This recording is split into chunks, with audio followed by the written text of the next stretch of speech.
Okay, hello မင်္ဂလာပါကျွန်တော်အကောင့်ထပ်ပါအခုအားလုံးဆောင်ရွက်နေတဲ့ sharing day အစီအစဉ်ရောက်လာပြီပေါ့နော်ဒီခေါက်ကျွန်တော်တို့ knowledge sharing လုပ်ပေးမှာကကျွန်တော်ရန်ချစ်ခင်လေးစားရတဲ့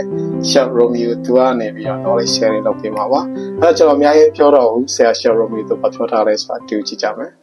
မင်္ဂလာပါကျွန်တော်က Chef Romeo ဖြစ်ပါတယ်ဒီဂျာမနီနိုင်ငံမြို့နှမြို့မှာရှိတဲ့ Michelin Guide Restaurant တစ်ခုမှာကျွန်တော် head chef အနေနဲ့အလုပ်လုပ်နေပါတယ်မြန်မာနိုင်ငံစပုံများတဲ့နေပြီးတော့လက်ရှိဥက္ကဋ္ဌအနေနဲ့လည်းကျွန်တော်လုပ်ပေးနေပါသေးတယ်ကျွန်တော်ရဲ့လုံသက်28နှစ်အတွင်းမှာကြုံတွေ့လာတဲ့အခက်အခဲတွေအောင်မြင်မှုတွေမျိုးစုံပေါ့နော်ဒါတွေအကုန်လုံးကိုကျွန်တော်တို့မြန်မာနိုင်ငံမှာရှိတဲ့ရန်ရှက်တွေနောက်လူငယ်စပုံမှုတွေပေါ့နော်လူငယ်စပုံမှုတွေနိုင်ငံတကာမှာရှိတဲ့လူငယ်စပုံမှုတွေ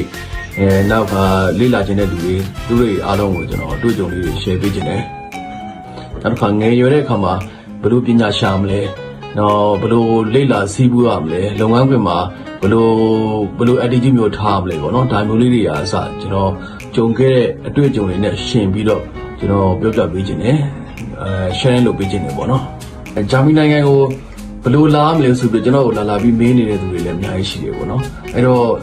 တလက်စားတယ်ကျွန်တော်ပြောပြပေးလိုက်ခြင်းတယ်ဂျာမနီနိုင်ငံကိုလာမယ်ဆိုရင်ဘာတွေပြင်ဆင်ထားရမလဲနောက်ကဒီကိုလာပြီးတော့ကျောင်းလာတက်လို့လည်းရတယ်ကျောင်းဘယ်လိုလာတက်ရမလဲနောက်က professional chef တယောက်အနေနဲ့ဘယ်လိုလာရမလဲဘာတွေပြင်ဆင်ထားရမလဲဒါမျိုးလေးတွေပေါ့နော်နောက်ကအလုပ်ဘယ်လိုရှောင်မလဲပေါ့ဒါမျိုးလေးတွေကအစကျွန်တော် share ပေးခြင်းတယ်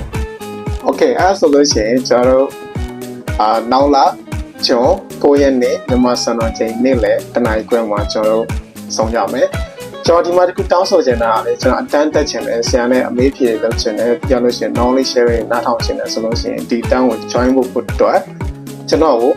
comment မှာကျွန်တော် Chef Romeo သူလို့စာလေးရေးခဲ့ပြပါ comment လေးချန်ခဲ့ပြပါကျွန်တော်ကနေပြီးတော့ comment ချန်ခဲ့ရလို့တယောက်ချင်းစီကိုကျွန်တော်အတန်းကို join လုပ်ရမယ် group link ကိုကျွန်တော်မကြည့်မလို့မစနာရောက်အများဆုံးပို့ပေးပါမယ်ပြီးတော့ဒီအတန်းကလုံးဝ 100% free ပါဘာကြေးမှမရှိပါဘူးအဲ့တော့စိတ်ကြလက်ချတက်လို့ရတယ်ကျွန်တော်တို့ဒီလုပ်ပေးရတဲ့ရွေးချက်ကကျွန်တော်တို့မသိမှုကြောင့်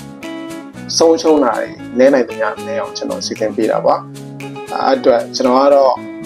အရန်ဆရာတို့မျိုးကြီးကအရန်သင်ကျင်တယ်သိကျင်တယ်တက်ကျင်တယ်ဟာရအများကြီးရှိတယ်ကျွန်တော်သင်ငယ်ချင်းတွေရောဂျာမိတ်ဆွေတွေရောလိုချင်တာသိကျင်တာရှင်လာခဲ့ဖို့ကျွန်တော်တိုက်တွန်းချင်ပါတယ်အဲ့ဆိုကျွန်တော်တို့နောက်လာဂျွန်9ရက်နေ့မြန်မာစံတော်ချိန်နေ့လယ်တနာရီခွဲမှာကျွန်တော်ဆုံးကြမယ်ဗျ